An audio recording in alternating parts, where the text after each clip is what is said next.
저는요 늘 항상 하나님 나라를 위하여 또 우리나라 대한민국을 위하여 하는 그런 군인교회에 있어서 충성 이걸 좀 잘하지요. 하나님께 충성하는 마음으로 그렇게 삽니다.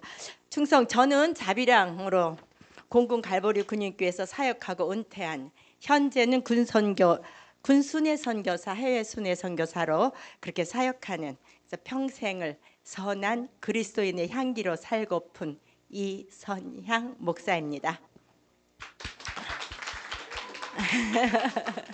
이 시간에는 우리 고용민 목사님 사모님, 이미영 사모님의 낭낭하고 은혜롭고 아름다운 목소리로 또 이렇게 함께 읽어보면서 지금부터 고용민 목사님의 저서 가나안 나눔 24강 중에서 5강 영성 발달 과정 애굽을 또다시 반복하면서 단순하게 집중하여 함께 살펴보겠습니다. 예, 사모님 읽어주세요.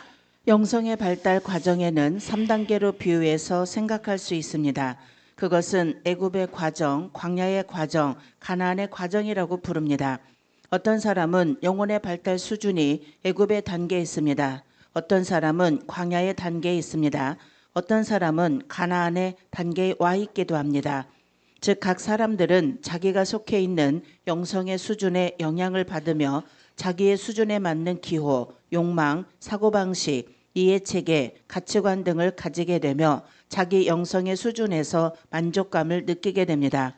성도의 신앙도 이와 같이 각자의 영성 발달 수준에서 드려지게 됩니다. 아멘. 영성 발달 과정은 세 단계로 비유하는데 애굽 과정, 광야 과정, 가나안 과정으로 이렇게 나눠집니다. 성도들은 한 공동체 안에서 다 똑같은 영성으로 그렇게 환경을 살아가고 있는 것 같지만 그렇지가 않습니다. 다 각자가 다른 그런 영성으로 살고 있습니다. 우리가 4강 영의 속성 살리기에서 살펴보았듯이 우리가 아는 만큼만 순종하며 영성을 회복하고 살고 있기 때문에 이 세 개의 과정 속에서 각각 신앙의 수준에 따라 영혼의 발달 수준으로 신앙생활을 하게 되지요. 애굽 단계인 사람은 자기 중심적인 육성으로 하나님을 알고 광야의 단계의 사람은 이성적으로 말씀과 기도로 하나님을 찾고 배웁니다.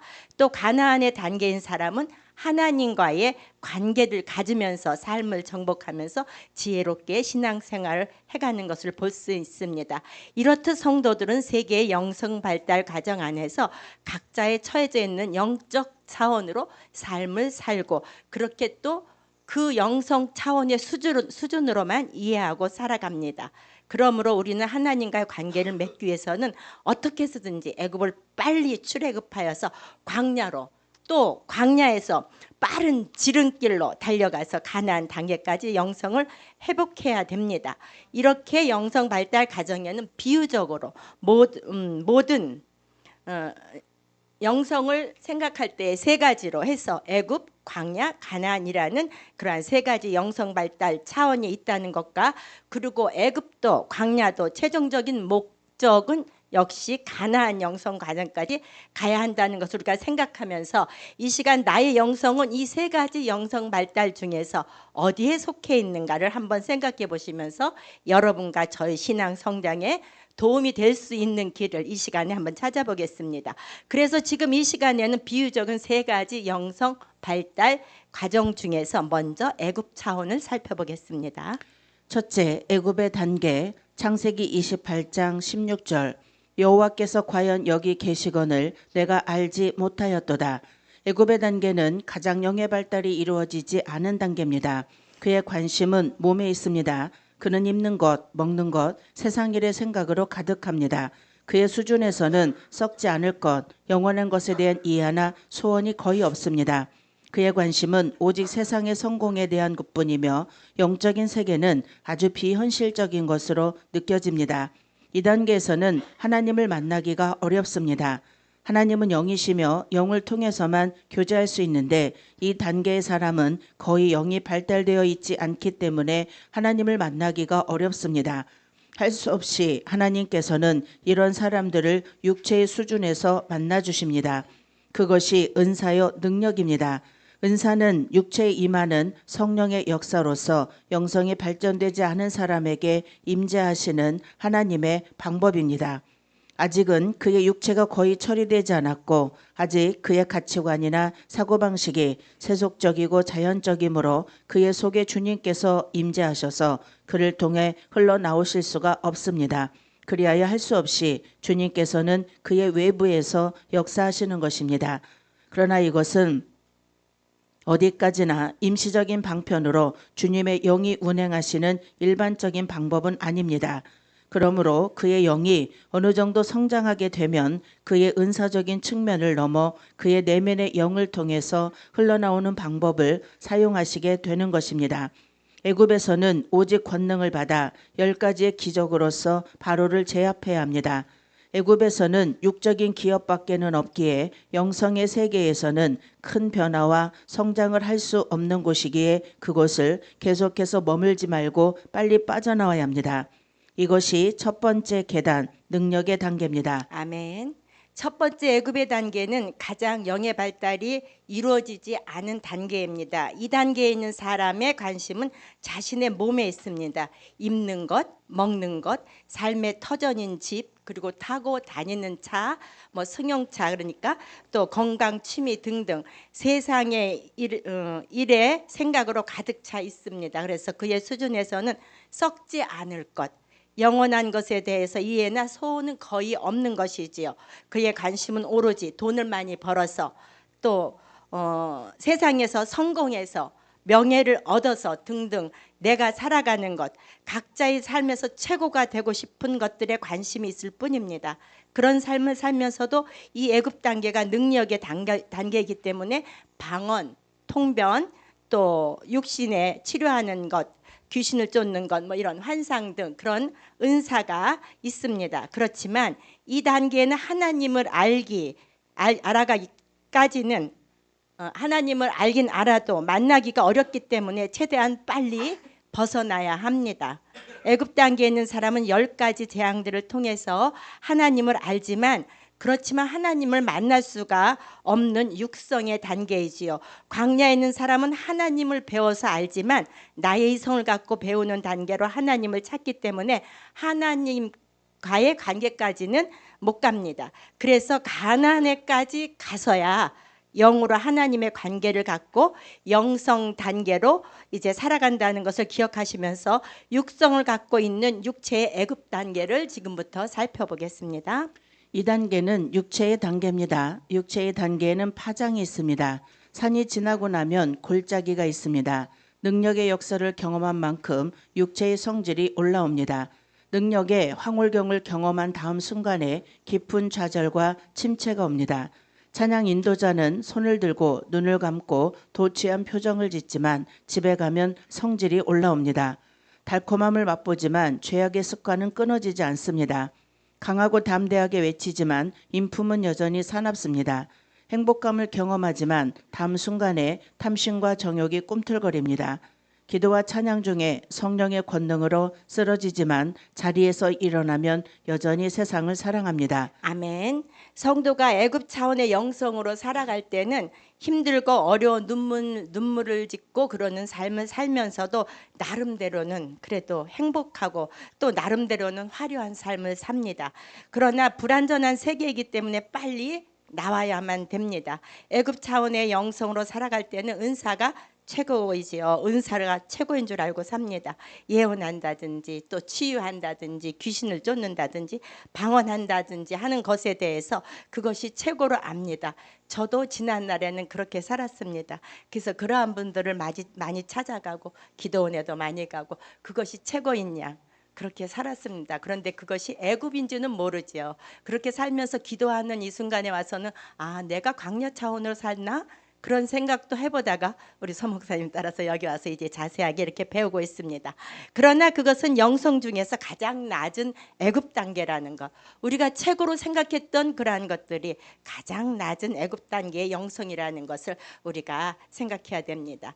은사만 행할 뿐 각자의 성품이 그때에는 애굽 단계에서는 변화되는 그런 것이 대부분 없지요. 그렇게 보이는 애굽의 영성은 아직 어린 영혼들에게 하나님을 알게 하는 그러한 단계일 뿐입니다. 그러니까 아마 저도 그런 속에서 하나님을 내 수준대로만 하나님을 알았던 것 같습니다.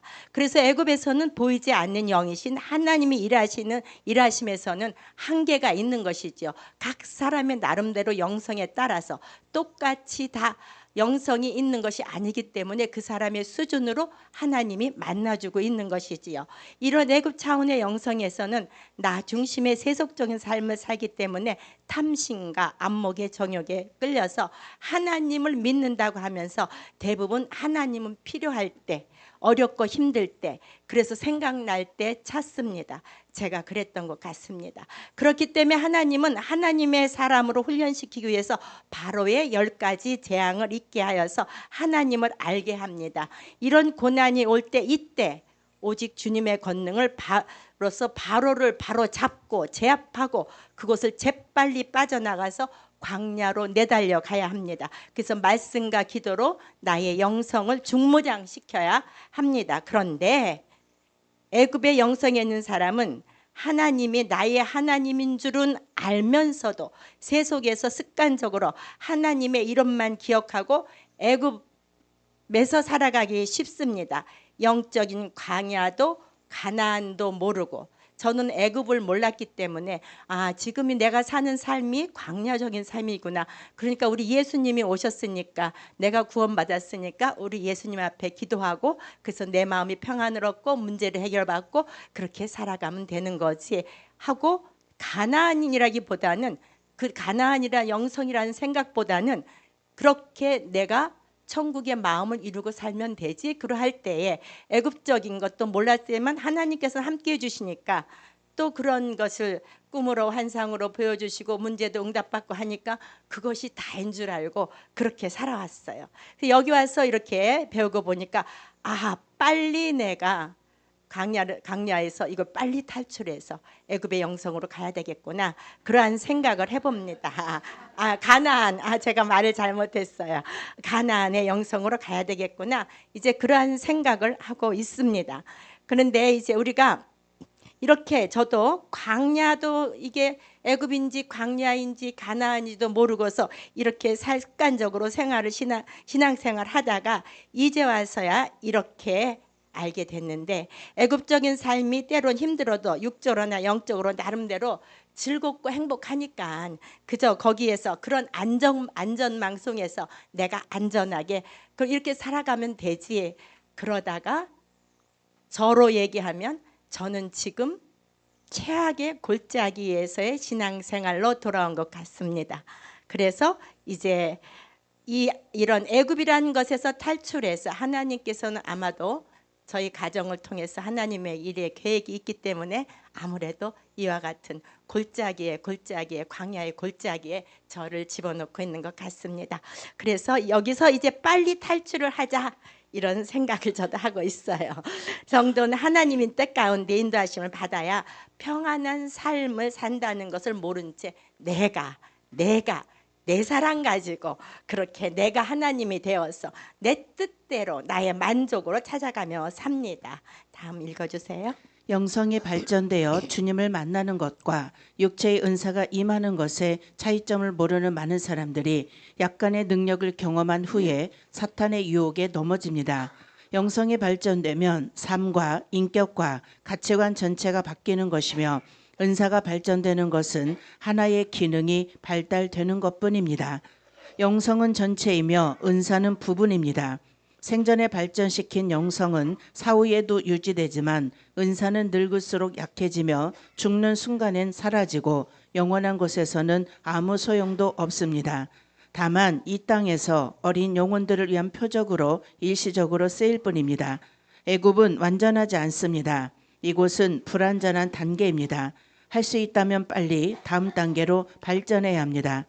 애굽은 영혼의 유아기와 같기 때문에 가장 주님의 사랑도 많이 받고 기도의 응답도 많이 받습니다. 그러나 기쁨을 쉽게 많이 맛볼 수 있는 반면에 육이 살아있기 때문에 변화된 삶을 살기가 가장 어렵습니다.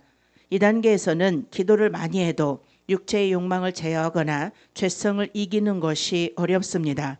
결단은 많이 하지만 지킬 수 있는 것은 별로 없습니다. 수없이 후회하고 울어보아도 그 순간이 지나고 나면 다시 옛 습관을 되풀이합니다. 이 단계를 통과하려면 많은 환난과 고통, 좌절, 실패의 경험이 필요하며 깨달음과 순종을 통해서만 다음 단계로 갈 수 있고 많은 시간이 걸립니다. 이 시간은 각 개인이 경험하고 깨달은 분량과 순종의 정도에 따라 결정되어집니다. 교훈을 빨리 익히고 다음 훈련 단계로 가는 사람도 있으며 고집이 세고 미련해서 똑같은 고생을 계속 반복하는 사람도 있습니다. 애굽에서는 영의 느낌이 거의 없고 몸의 감각에만 민감하기 때문에 묵상기도나 듣는 기도를 하기 어렵습니다.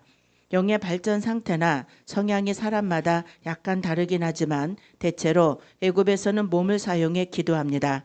발성기도나 손을 사용하거나 몸을 움직이면서 기도합니다.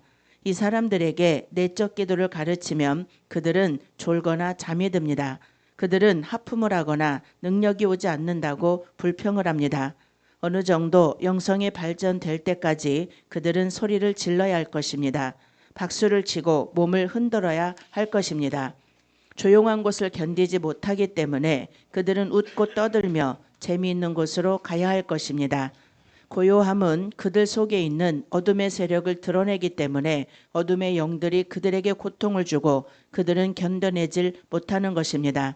그래서 그들은 죄의 고통을 견딜 수 있기 위해 스스로 영성의 세계에 둔감해지는 것입니다. 아멘. 애굽 차원의 영성은 영의 발달에 가족 모두의 사랑을 애굽 발달을 이렇게 빨리 안 나와. 애굽 차원의 영성은 거의 발달이 가정적으로 생각해 본다면 가족 모두의 사랑을 받는 유아기의 아기 같기 때문에 맛있는 사탕도 초콜릿도 장난감도 양손에 쥐고서 뭔가 또 잡으려고 하면서 내 것이라고 양손에 움켜쥐고서 뒤뚱뒤뚱 몇 발자국 가다가 넘어집니다. 그래서 넘어져서 이마도 다치고 무릎도 깨지고 그러함에도 불구하고 그것을 놓지 않고 또 기어가서 그것을 잡습니다. 그래서 엉엉 울고 있지요. 그렇게 해서 그때 욕심 많고 고집스러운 나 중심의 아기를 성장시키기 위해서는 아기 나름대로의 이 단계를 통과하도록 스스로 환난과 고통, 좌절, 실패 이런 경험을 아기가 해봐야 되는 것이죠. 그러고 나서 엄마의 말씀에 깨달음과 순종을 통해서만 그 다음에 가서 맛있는 사탕도 초콜릿도 장난감도 가질 수 있다는 것을 이제 알게 되는 것이죠. 이렇게 영적으로 애굽의 영성이 꼭 유아기 같은 아기가 이제 잘 걸을 수 있는 걸음마기와 또 학령기를 거쳐서 청소년기 또 장성한 장년기가 되기까지 이러한 성도가 되기까지는 많은 시간이 필요합니다. 읽어주세요. 어느 정도 영성이 자라면 그들은 허무해지고 만족하지 않게 됩니다. 전에는 대단하게 보였던 승리, 꿈의 성취, 성공, 야망 등 그런 것들이 이제는 별것 아닌 것으로 여겨집니다. 그래서 그들은 비참함을 느끼게 됩니다. 그들은 변덕이 생긴 것이 아니라 그들의 영성이 조금 자라면서 관점이 바뀐 것입니다. 그런 후에야 그들은 다음 단계로 들어갈 수 있는 영성의 눈이 열립니다. 육체의 욕망을 거절하십시오. 당신이 성공하면 성공할수록 당신은 거기에서 나오지 못합니다. 당신이 실패하고 고통할수록 당신은 거기에서 나올 수 있습니다. 낙심과 절망, 꿈의 좌절과 실패는 당신을 거기에서 나오도록 도와줍니다. 이스라엘 백성은 처음엔 애굽에서 행복하게 살았습니다. 그러나 요셉이 죽고 애굽의 왕이 바뀌고 핍박을 받기 시작하면서부터 그들은 애굽이 자신들의 땅이 아니라는 사실을 깨닫게 됩니다. 육체의 욕망은 우리의 본질이 아닙니다. 육체가 잘 되면 잘 될수록 영성의 눈은 감기고 육체의 세계에서 나오는 것은 점점 어려워집니다. 능력, 은사, 방언, 예언, 환상, 계시 등 이것은 기초이며 초보임을 결코 잊어서는 안 됩니다. 그러므로 그 초보를 지나 다음의 단계로 발전해 가야 하는 것입니다. 아멘. 성도 뜻솟는 육체의 욕망을 거절해야 합니다. 성공 또한 육체의 성품이기에 하나님이 없는 성공을 쫓는 한 평안이 없습니다. 하나님이 없이 내가 생각한 성공, 그 성공을 이루려는 욕심과 열심으로 성공을 쫓아가다 보면 결국은 내가 공중에 띄워놓은 풍선과도 같은 그러한 성공은 어느 순간에 한순간에 펑 터져서 휘리릭 하고 풍선 조각이 되어서 떨어집니다. 이 떨어진 조국을 애굽 영성을 갖고 있는 사람들 중에는 떨어진 그 풍선 조각을 또 찾아서 열심히 헤매 다니는 그러한 사람들도 있습니다. 우리가 이렇게 할 적에는 한없이 풍선 조각까지도 찾으려고 하는 이렇게 애굽에서 떠나지 못하고 뒤척뒤적 하고 있을 때는 하나님을 만날 수가 없는 것이지요. 여러분들 한없이 쫓아가던 세상 사람들의 성경을 이제 내려놓아 보시기를 바랍니다. 그렇다고 해서 세상 사람들의 성공 또 그들이 갖는 가치관을 버리라는 것은 아닙니다. 내가 사는 애굽 차원의 영성의 눈을 이제 그런 관점을 보는 그러한 눈을 하나님께로 돌려서 눈에 보이던 애굽 차원의 영성이 아닌 더 나아가서는 광야 차원의 영성을 갖도록 영성을 한 단계 더 높여서 올려 보십시오. 그리고 나서 더 나아가 새로운 하나님의 역사관으로 가나안의 영성으로 내가 변하면 하나님이 개입하셔서 하나님을 믿는 믿음을 갖게 하시고 하나님의 뜻을 알게 하시고 그리고 하나님의 나라가 눈에 보이게 하십니다. 아멘. 그렇게 순종하는 성도에게 있어서 잃었던 물질도 명예도 달란트도 찾도록 하셔서 그때부터는 새로운 하나님의 일을 하도록 하시는 것이죠. 아멘. 그리고 하나님의 지혜로 삶을 살아가게 합니다. 그때부터는 이제 평안도 나에게 옵니다. 여러분들도 한번 그렇게 살아보실 수 있기를 바랍니다. 저도 그렇게 살아가려고 마음으로 다짐을 합니다. 하나님의 나라를 이루게 하는 그 사람을 하나님은 절대로 망하게 하지 않습니다. 아멘. 아멘. 애굽 차원의 영성은 지독한 개인주의입니다. 그래서 이웃은 상관없이 나만 잘 살면 되고 내 가정만 잘 살면 되고 이러한 세상으로 살고 있기 때문에 내가 나만 생각하고 살 때 이것이 나만이 아니라 또 다른 사람도 애굽 차원에서는 그렇게 살아가는 거예요. 그러니까 만약에 무슨 일이 생겼을 때 어려운 일이 생겼을 때에는 사람들이 다 나만 생각하고 있기 때문에 내가 그를 진심으로 대했고 내가 그를 도와줬고 했다 할지라도 무슨 일이 생기면 등을 돌리는 것이 애굽의 영성 차원에 있는 사람들입니다. 그래서 이제 삶에서 결정적인 어려운 삶의 나락에 왔을 때는 대부분 사람들이 등을 돌려요. 우리들 하는 말이 있지요. 지인들 간에는 돈을 빌려주면 안 돼. 이렇게 말을 하지요. 그것은 옳은 것입니다. 정상적인 것입니다. 하지만 내가 여유가 있다면 실질적으로 받지 못한다 할지라도 조금의 도와줄 수 있는 그러한 마음이 있는 것이 가나안 영성 아닐까요? 아마도 우리 모두가 그렇게 친숙하게 신앙생활을 함께 한다 할지라도 애굽적인 삶을 살고 있어서 그러한 마음들은 서로가 없는 것 같습니다. 그래서 대부분 사람들이 그러한 나락에 왔을 때에는 교회에서 공동체에서 생활한다 할지라도 혼자서 외롭고 괴롭습니다. 절망합니다.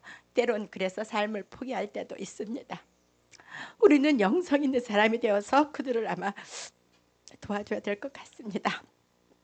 그러나 그때 우리가 애굽에서 그렇게 혼자서 외롭고 쓸쓸하고 그럴 때에 그때 광야 영성으로 들어가서 외로운 가운데 고통 가운데 말씀을 가까이 하고 또 하나님을 배우고 더 깊이 알고 하나님을 믿는 믿음을 내 마음에 소유하면 그러한 시간을 거쳐서 그래서 또다시 한 단계 높은 단계 가나안의 영성으로 들어가면 하나님이 절대로 외롭게 하지 않을 것입니다. 그렇다고 애굽 차원에서 가나안으로 껑충 뛰어갈 수는 없는 거예요. 우리가 애굽 차원에서는 광야를 거쳐야지만 가나안으로 가는 거예요.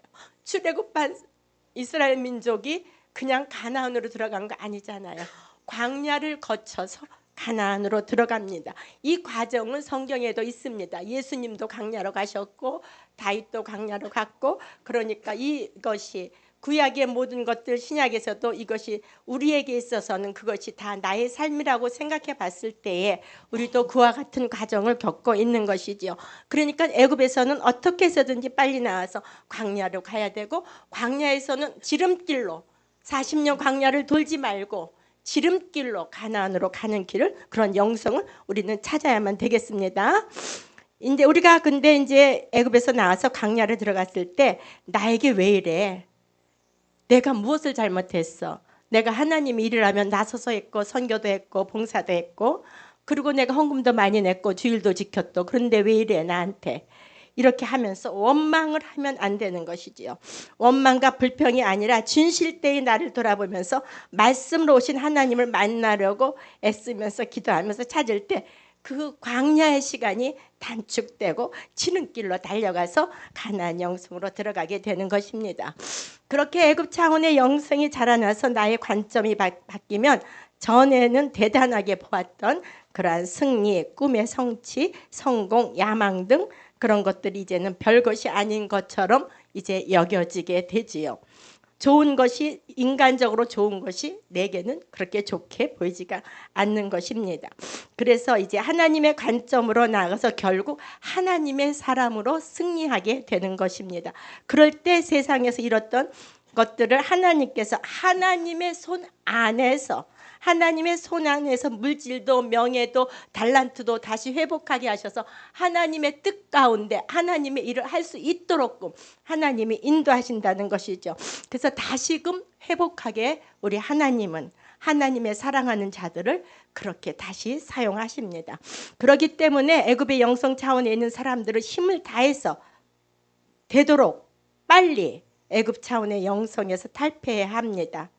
애굽 차원의 영성에서 만족하고 있으면 애굽을 탈출할 수가 없습니다. 때론 애굽에서 마냥 거기서 만족하며 살다가, 때론 애굽의 단계인 줄 모르고 살다가 어느 순간에 내가 띄워놓은 고무풍선은 스르르 바람이 빠져서 나락으로 떨어집니다. 여러분들은 지금 나는 애굽이 아니다라고 생각하십니까? 내가 말씀을 많이 듣는데, 기도도 많이 하는데, 은사를 체험하고 내가 은사도 그렇게 은사를 행하고 있는데 하면서 이쯤 되면 나는 애굽이 아니야, 이렇게 생각하십니까? 그러나 삶이 여전히 거칠고 말에 배려가 없이 상대방을 판단하고 있다면 그것은 영이 자라지 못하고 여전히 애굽에 머물러 있다는 증거입니다. 이제 내가 애굽의 단계의 영성인 줄 알았다면 능력보다 인격이, 체험보다 순종이 중요하다는 것을 깨달으셔야 합니다. 그래서 이제는 유아기 같은 애굽의 단계를 벗어나서 광야 단계로, 또 광야 단계를 너끈히 통과하여 가나안의 영성으로 성장하여 하나님의 뜻을 이루어드리는 여러분과 제가 되시기를 예수님의 이름으로 축복합니다. 미국에 계신 우리 최 원장님, 이선양 목사 영성으로 잘 자라고 있습니다. 이 자리를 빌어서 감사드립니다. 네.